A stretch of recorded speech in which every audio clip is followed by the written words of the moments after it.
We love nostalgia. Vince, could we ever revisit those characters?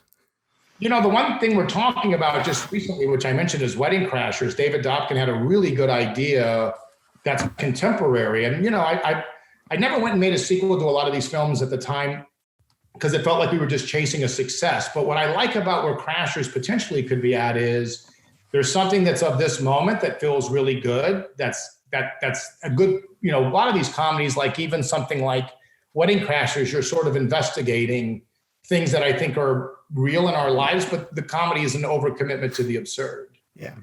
I wanted to sort of ask you that question about sequels, because going over your filmography, you had so many that would have just been layups, and horror produces a lot of them too. So Freaky could very easily do it, but I was curious why you avoided it. You said it just felt like because you were cashing in on something?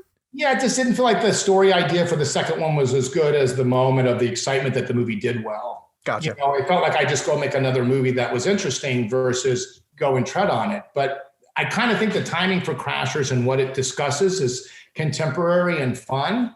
And this could be a fun way in. But yeah, I always just felt like if there was a really good story and a continuation, like, Dodgeball, I love that character and those guys, but you'd want to make sure that you're investigating something new. You're not just treading on something that was already kind of discussed, God, I admire that so much. The Isla Fisher table scene might be one of the funniest scenes I've ever seen in a movie. I would love to have seen that scene get shot, to be honest with you. That scene and the breakup singing scene as well those are actually complicated because you have to turn the camera around. Everyone has to match energy for what's going on. So technically those scenes are challenging, but yeah, those circumstances, that was a lot of fun. That movie was a ton of fun to shoot. What a great cast. Everyone involved was really, really terrific.